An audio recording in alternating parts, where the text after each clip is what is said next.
আর বিশ্ব নবী জনাবে মোহাম্মদ রাসূলুল্লাহ সাল্লাল্লাহু তাআলা আলাইহি ওয়াসাল্লাম নবী আমার ওই সাহাবাকে ডাক দিয়ে বলুন, সাহাবা আমি রাসূলুল্লাহ পয়গম্বর, আমি তোমাকে হুকুম করলাম তুমি আমার মসজিদ নববী থেকে দৌড়ে সোজা উরাইকার বাড়িতে চলে যাও। হযরতে উরাইকার বাড়ির দরজায় সালাম দিয়ে উরাইকাকে ডাকবাও। উরাইকা বেরিয়ে আসলে তুমি উরাইকার সামনে বলবা, বিশ্বনবী জনাবে মোহাম্মদ রাসূলুল্লাহ সাল্লাল্লাহু তাআলা আলাইহি ওয়াসাল্লাম বিশ্বনবী তোমাকে ডাক দিয়েছে, এখনই তোমাকে নবীর দরবারে যাওয়া লাগবে। ওরে আমার সাহাবা, উরাইকা আমার নাম শুনে আর বসে থাকতে পারবে না। আল্লাহ রাসূলের কথা শুনে বাবা মসজিদে নববী থেকে সোজা দৌড়ে গিয়ে হযরত উরাইকা রাদিয়াল্লাহু তাআলা আনহুর বাড়ির দরজা গিয়ে সালাম দিয়ে দেন, আসসালামু আলাইকুম ওয়া রাহমাতুল্লাহি ওয়া বারাকাতুহু। উরাইকা ভেতর থেকে সালামের উত্তর দেওয়ার পর দরজাখানা খুলে বললেন, কে ভাই? সাহাবা ডাক দিয়ে বলেন, ভাই আমি বিশ্বনবীর সাহাবা। বলে, কেন তুমি আমার কাছে এসেছো মালাও? বলে, সারা পৃথিবীর দরদি নবী জনাবে মোহাম্মদ রাসূলুল্লাহ সাল্লাল্লাহু তাআলা আলাইহি ওয়াসাল্লাম নবী তোমাকে এখনই ডাক দিয়েছে। উরাইকা সালমান নয় বাবা সাহাবার কাছে বলেন, ভাই বলো আমার নবীজি কোথায় ডাক দিয়েছে, কোথায় নবী আছে মালাও? সাহাবা ডাক দিয়ে বলেন, মসজিদ নববীতে বসে আছে। আমি মসজিদ নববী থেকে আমি এক্ষুনি দৌড়ে চলে আসলাম তোমার দরবারে তোমাকে ডাকতে। উরাইকা আর দাঁড়ালেন না, উনি সোজাসুজি বাবজি দৌড়াতে লাগলেন। আল্লাহর নবী জনাবে মোহাম্মদ রাসূলুল্লাহ সাল্লাল্লাহু তাআলা আলাইহি ওয়াসাল্লামের মসজিদ নববীর দরজায় যাওয়ার পর আল্লাহর নবীজিকে আস্তে করে সালাম দিলেন, আসসালামু আলাইকা ইয়া রাসূলুল্লাহ ইয়া হাবিবাল্লাহ।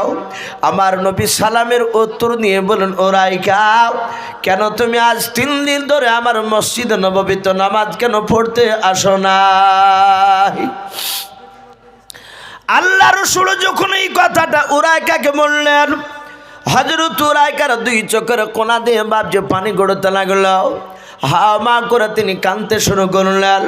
আমার নবী বলেন, উরাইকা তুমি কান্না করো না, তাড়াতাড়ি বলো।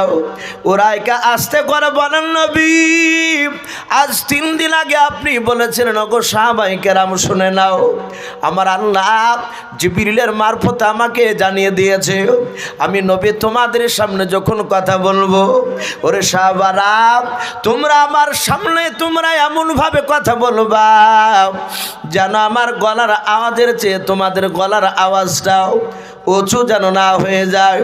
ও নবী যেই কথাটা বলার পর নবী আপনার দরবারে আমি আসি নাই একটাই কারণে। বলে, কি কারণে বলাও? বলে, নবী গো আমার গলার আওয়াজটা হচ্ছে মোটাও। ও গো আল্লাহর নবী যে আমি চিন্তা করেছি নবী আপনার দরবারে কথা বলতে গিয়েও একটু যদি গলার আওয়াজটা আপনার গলার আওয়াজের চেয়ে যদি বেশি হয়ে যায়, কিয়ামতের ময়দানে উরাইকা সাহাবা আর জান্নাত যেতে পারবে না। জোরে বলুন সুবহানাল্লাহ। ওগো রাসূল আমি ওই ভয়ে আপনার দরবারে আমি আসি না, হয়তো নামাজ পড়তে এসে যদি একটু আওয়াজটা জোরে হয়ে যায়। ভাই একটু আমরা একটু সমীক্ষা করব, চিন্তা করব যে রসুলের সাহাবারা তাহলে রসুলকে কতটা মানতেন। শুধু গলার আওয়াজটা একটু উঁচু হবে বলে রসুলের কাছে বাপজি ভয়ে আসতেন না। আজ আমরা বাপজি অনেকে শুনছি রসুলের সুন্নাতকে বাপজি মানি নাই। আমি আরেকবার অনুরোধ করব ভাই, কারণ আপনারা আমার দিনই ভাই, আমরা জানি না, আমরা হাদিসে বাপজি পড়েছি অনেক খোলাবার মুখে, আপনারা শুনেছেন জাহান্নামের আগুন খুব ভয়ঙ্কর, খুবই কঠিন। সাহাবায়ে কেরাম দুনিয়ার বুকে বাপজি 10 জন ব্যক্তিকে, নারী আর পুরুষ, আমার বিশ্বনবী তাদের ব্যবহার দেখে আমার রাসূলুল্লাহ খুশি হয়ে তাদেরকে জান্নাতের খুশখবরি শুনিয়েছিলেন। বলুন আলহামদুলিল্লাহ। এই আমরা সকলেই জানি, জিনাদেরকে আশারায়ে মুবাশশারা বলা হয়। তারা 10 জন ব্যক্তি জান্নাতের খুশখবরি শুনেছিলেন। শোনার পরও তারা বাপজি জাহান্নামের আগুনকে দেখে তারা ভয়ে থরথর করে সারা জীবন কাঁদতেন। হযরত উসমান গনি রাদিয়াল্লাহু তাআলা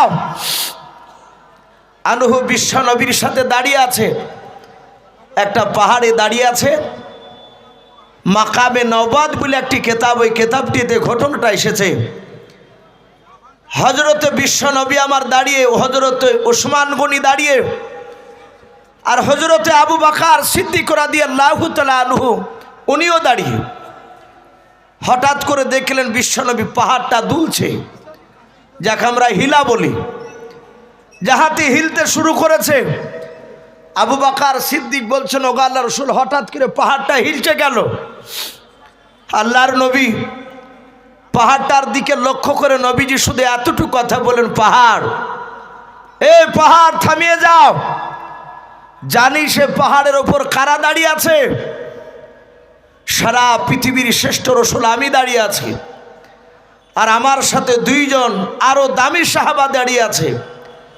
একজন দাঁড়িয়ে আছেন সিদ্দিকে আকবর, আর আরেকজন দাঁড়িয়ে আছে জুন্নুরাইন, যাকে 2 নূরের অধিকারী বলা হতো। বলুন সুবহানাল্লাহ। উসমান গনিকে, আমার বিশ্বনবীর 2 কলিজার টুকরার বিটির সাথে হযরত উসমান গনি রাদিয়াল্লাহু তাআলা আনহুর বিয়ে হয়েছিল।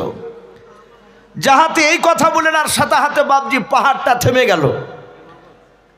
মুফাসসিরিনে কেরাম লিখেছেন, সাহাবারা এত মর্যাদাপূর্ণ, এত দামি ছিলেন, তারপর উসমান গনি বাপজি অঝর নয়ন কবরে পাহাড় দিয়ে যেতেন আর কাঁদতেন। আবু বকর জঙ্গল দিয়ে যেতেন আর বলতেন, ওগো আল্লাহ, আমাকে তুমি মানুষ না বানিয়ে যদি তুমি আমাকে জঙ্গলের যদি একটা গাছ বানাতে, লোক কেটে গাছটাকে আগুন দিয়ে পুড়ে দিত, ঝামেলা মিটিয়ে দিত। জানতো আবু বকর যে গাছ গুছালির হিসাব নেওয়া হবে না। বলুন আলহামদুলিল্লাহ। আবু বকর কাঁদতেন যে আল্লাহ, আমার হিসাব যদি নাও, আমি আবু বকর জানি না কিয়ামতের ময়দানে হিসাব দিতে পারবো কিনা। অথচ বাপজি তারা জান্নাতি, এত বড় দামি সাহাবা হওয়ার পরও তারা বাপজি কাঁদতেন। আর আজ বাপজি আমরা 5 ওয়াক্ত নামাজ তো পড়িনি। বহু মানুষ আছে, বহু মানুষ আছে বাপজি গরমে মুসল্লি মসজিদে বেশি ছিল।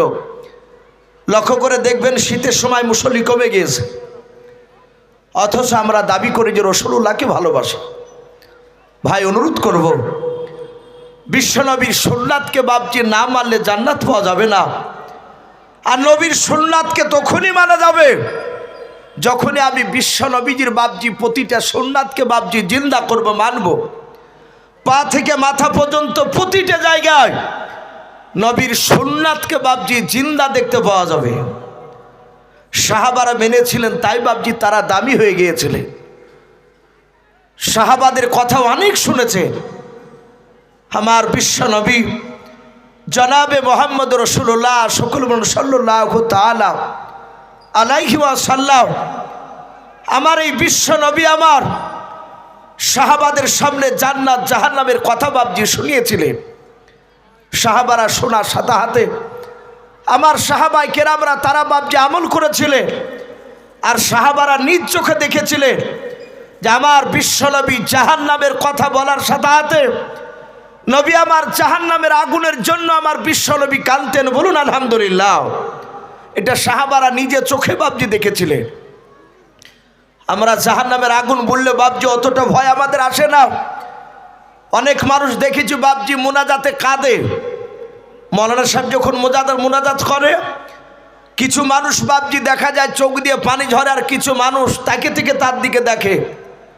আবার সকালবেলায় চায়ের দোকানে গিয়ে বাপজি টিটকারি মারে, এ সারা জীবন গুনাহ করে বেড়াচ্ছে, আর হুজুরের দোয়াতে কোন কাঁদন, কই আমাদের কাঁদন আসে না?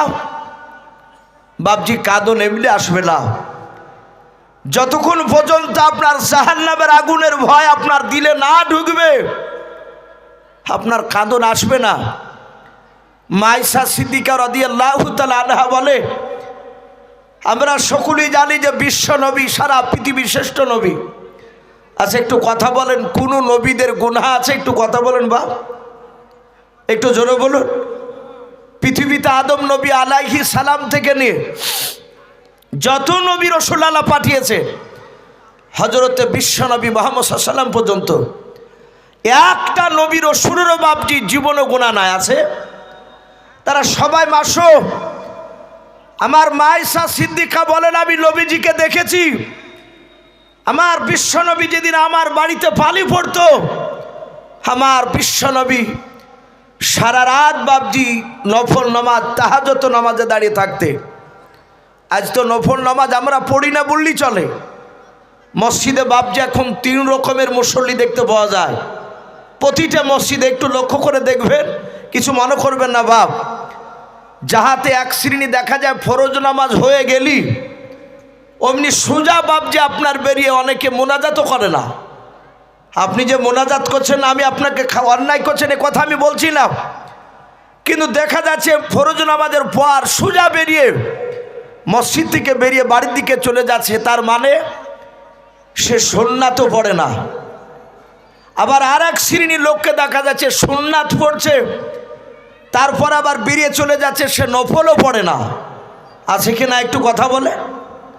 এরকম অনেকেই আছে বাপজি। আমার সোনা লালেরা, আমার বিশ্ব নবী জনাবে মোহাম্মদ রাসূলুল্লাহ সাল্লাল্লাহু তাআলা আলাইহি ওয়াসাল্লামের বিবি আয়েশা রাসূলুল্লাহকে বলছেন, ওগো নবী, আমি আপনার মুখে শুনেছি আপনার ডান দিকের, বাম দিকের, সামনের, পেছন দিকের, চারিদিকের গুনাহ মাফ।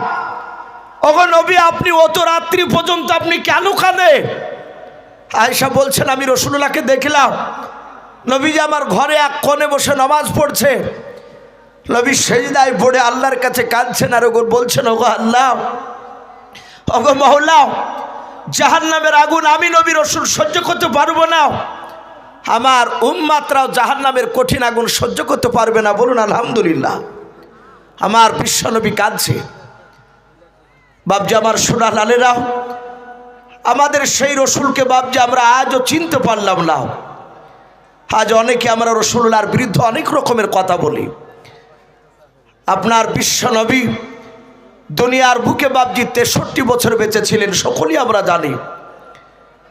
এই নবী 63 বছরের মধ্যে নবী 23 বছর মানুষের দাঁড়ে দাঁড়ে মার খেয়ে খেয়ে কলমার দাঁত দিলে নবী এখনো কাঁদছেন মদিনায় রওজাতুল মানুওয়ারায়।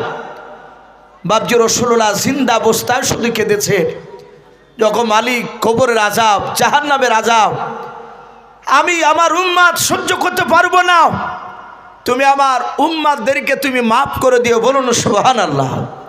নবী শুধু এইভাবে কাঁদতে।